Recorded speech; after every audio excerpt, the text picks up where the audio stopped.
Hi, everyone. Welcome back. My name is Lorraine Galvis, and this is the LFW Network. Recently, this week, I had a young woman who I met at a networking event through a local chapter here where I live. And she had an issue, or a question rather, about a trademark application that she filed that was opposed. One of the things that I thought would be helpful to put in this video is to kind of clarify and demystify some of these different steps that the trademark application takes, because I think a lot of our clients, not that they're taking it for granted, but they don't really realize that it's not just filling out an application, submitting it, and we're done.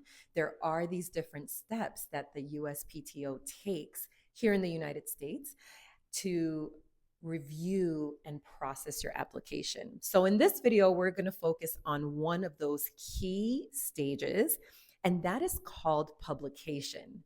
So this young woman who called our practice had a question about publication. She had recently filed a trademark application for her mark, and that application was opposed during the publication window. Now, for those of you who've already had registrations, you are all familiar with the publication window. Publication happens when an application goes through the review process.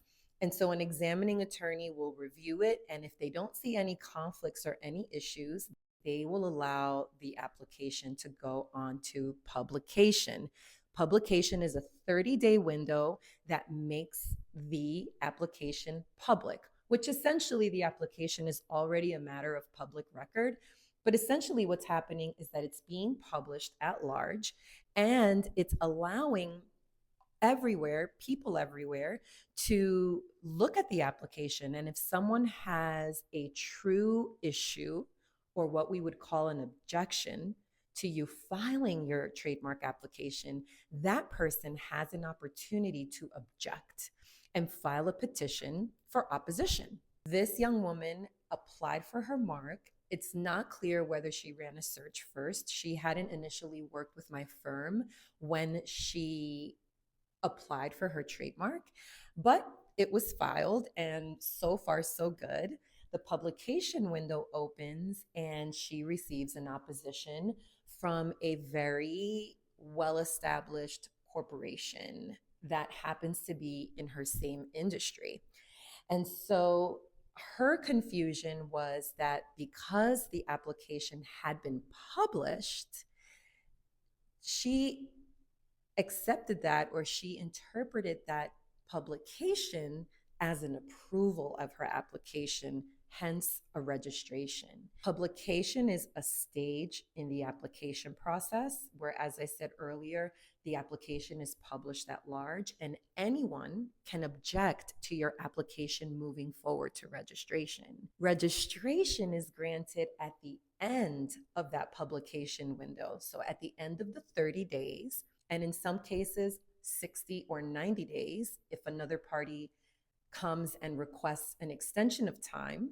That is very common. It doesn't really mean much except that it allows the other party to have more time to decide whether they want to oppose your application or not. And if you make it through that window with no objections, after that period ends, we are now on the path toward registration. So remember, publication, 30-day window, anyone can object to your application. Registration, end of the publication window, 30, but up to 90 days. You made it, there have been no objections, and now you're on the path for a registration. If you get an opposition during the publication window, you have to respond. If you don't respond, your application will lapse and you'll lose it. So one of the things that you do have to keep in mind is that you may have to refile. In the case of this young woman, I strongly suggested that she consider another mark because I felt that the other objecting party had a pretty strong case. But it really is a case by case basis, and you should absolutely find and retain a licensed lawyer with experience in trademark and bring your particular case or issue to them. You can also reach out to us here at info@galvesandcompany.com. and let us know how we can help. So before we end this video, a couple of things I just want to have you keep in mind when it comes to trademark publication versus trademark registration. Remember, there are two different stages in the application process. The second thing is clients get very emotional when they receive an objection from the USPTO, because I think they have really invested a lot of time in this mark or this concept that they really feel identifies their brand of goods or services. And so when we have spent so much time building this identity and we feel so passionate about the goods that we're making or the services that we're providing, I get it. I get it. It's very personal and it is something that is very special to the applicant. But one of the things I wanted to do was just encourage you not to see the trademark application process as this, USPTO's personal vendetta to make life difficult for you. Are there difficult examiners? Absolutely. Are they all different? 100%. We don't know who or what we're going to get until we submit an application.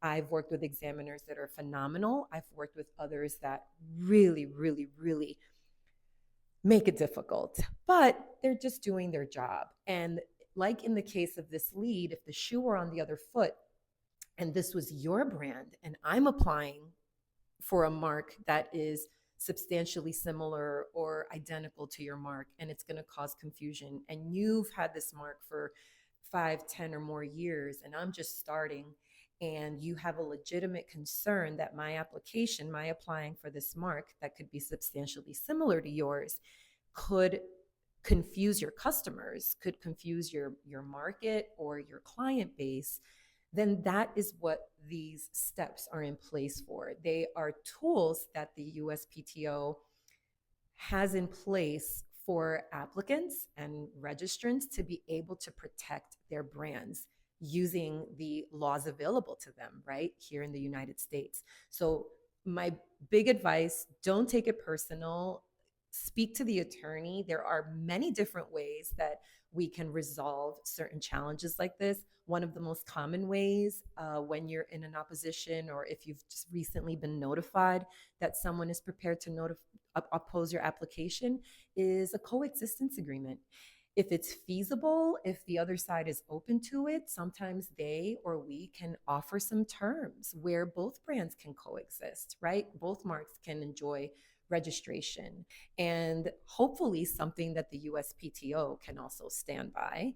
And that is a good step in the right direction. So what I want to say with all that is basically all hope is not lost if your application is opposed. I've worked with clients where oppositions have lasted, anywhere from 6 months to a year. I know other clients that have been battling and dealing with situations like oppositions for longer. Fees can vary greatly depending on the law firm that you're working with, depending on the nature of your opposition and what's going to be required to defend your application. And these are all things that a small business owner with an application that has been opposed has to think of. Maybe you have a really, really good position or argument for registration, and maybe the other side doesn't have much.